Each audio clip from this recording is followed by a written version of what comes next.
Hello fellas.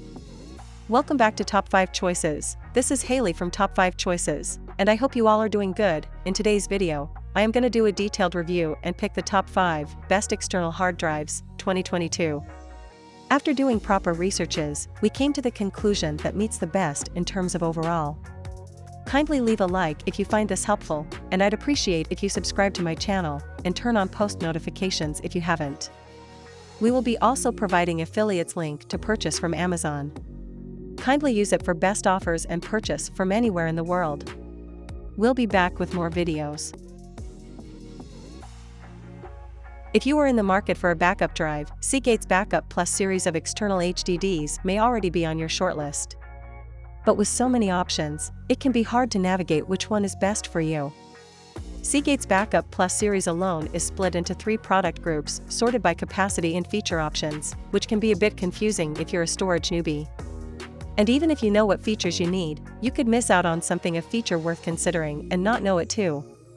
So, let's break things down a bit for you. The Backup Plus Slim, which is under a ½ inch thick, comes in capacities of 1 TB and 2 TB and is available in 4 colors. The higher capacity 4 TB and 5 TB models are about twice as thick and come in under the portable naming scheme and feature just 3 color options.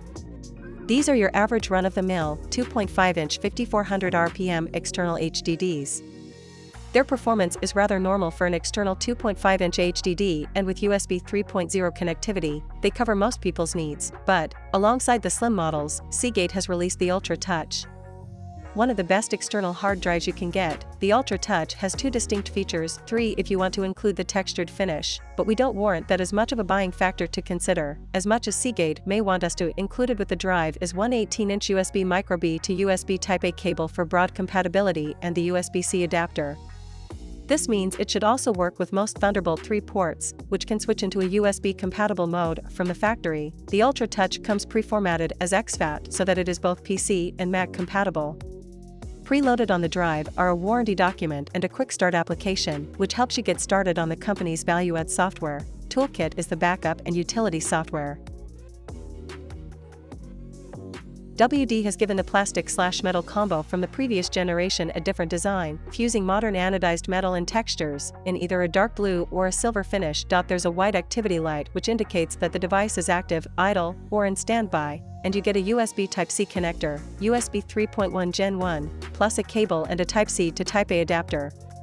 The reviewed 4 TB model weighs 232 g without the accessories, with a footprint of 82 by 110 mm and a thickness of 21 mm, almost double that of the 1 TB per 2 TB models. As it carries more platters, this storage solution uses an OEM drive that's not available on the open market. WD's laptop drives have a maximum capacity of 2 TB.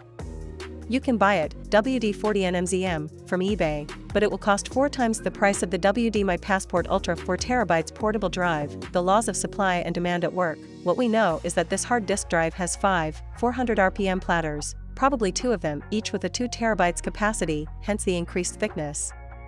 We don't know the cache capacity, but what we can observe is that it generally performs worse compared to the G-Tech 2 TB mobile USB-C drive, which is likely to contain a 2 TB single platter version of this drive. Our standard 10 GB test file was transferred in just under 100 seconds, making this one of the slowest drives we've tested recently. The WD My Passport Ultra does get relatively warm in use and produces an audible hum, about 48 dB if you put your ear to it. Not that you're likely to do that, of course.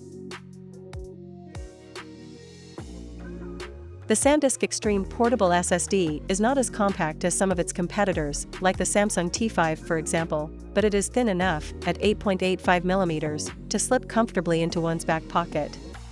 Its small footprint, 50 by 96.2 mm, makes it far smaller than most recent smartphones, aimed at an audience that's likely to use the device outdoors. This SanDisk drive employs rubber for its chassis, with an orange plastic loop at the top right that can be used to securely attach it to an item. While its edges are smooth, the top and bottom surfaces are textured, which makes handling the drive easier, but equally, gives an appearance that could be confused with a cheap Bluetooth speaker. The drive carries an IP55 rating for water and dust resistance. Just make sure to keep it well clear of anything that could potentially get lodged in the USB Type-C connector, and permanently prevent you from connecting it to any other device. Also make sure that it is thoroughly dried and cleaned before using it. Following any submersion in liquid, the drive is also fairly shock resistant as it will withstand a drop of 2 m on a concrete floor without major damage. The sole connector on the SanDisk Extreme Portable SSD is a USB 3.1 Gen 2 port, which is handy when used with the bundled Type-C to Type-C cable, allowing it to hit up to 550 megabytes per second according to the manufacturer, a fraction higher than when you use it with the bundled Type-A adapter. We're not convinced by the latter as its size makes it more likely to be lost. A plastic band tethering it to the main cable might help. Something for SanDisk to bear in mind for the next version of the drive, maybe. The T7 Touch looks very similar to the T5, but is a tiny bit bigger and heavier.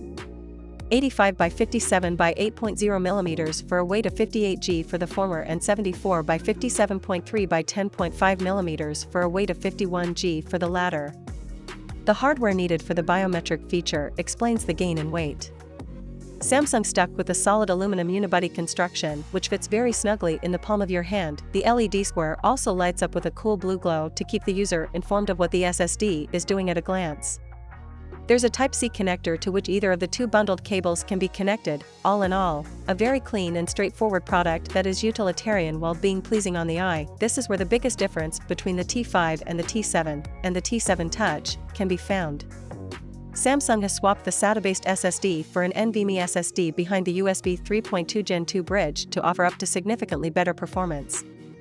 It is very likely that the T7 Touch uses 6th generation 136-layer VNAND as opposed to the T5's 64-layer VNAND. The T7 Touch came formatted as exFAT with a usable capacity of 931 GB. It had 3 files on it, one of which was the bundled software, the Samsung Portable SSD Plus software needed to enable fingerprinting capabilities. You can also download the software as an app to use the drive with your Android smartphone, assuming the latter has a Type-C connector. Setting up the fingerprint capabilities is straightforward, as easy as doing it on a smartphone, and so is adding password protection to the T7 Touch. When Western Digital stopped trying to make the Macbook series look like actual books, it heralded a vast improvement in aesthetics. And the two-tone wavy/flat styling still looks good on this latest version. That said, the designer's love of shiny black plastic that comes with clear plastic to be peeled off isn't without its issues. Once static charged by the removal of the protection, dust is attracted to the Macbook like wasps to a family picnic. Setting up the drive is remarkably simple. It's a matter of attaching the provided power pack and the USB cable to the computer. This version doesn't even have a power on/off switch, so the drive becomes active the moment it is connected, alongside the USB Type-B micro connection on the back, and the barrel power socket. The only other external feature of note is a Kensington lock slot, enabling the Macbook to be physically secured. Inside the shiny black case is a WD Red, and 8 TB in the review model, and the electronics to enable this SATA mechanism to be interfaced to USB. For those curious, getting the physical drive out of the enclosure probably involves destroying the case. And we'd only recommend that action if the drive were outside warranty, and you suspected that the USB board or PSU had died, and not the physical drive. This unit is meant for desktop use, and therefore it was supplied with a good length USB cable that should reach from the desk to a floor-mounted computer easily. By default, the Macbook comes pre-formatted in exFAT, enabling modern PC and Mac computers to read the contents directly, and on the drive is the WD Discovery suite for both platforms. Ready to install.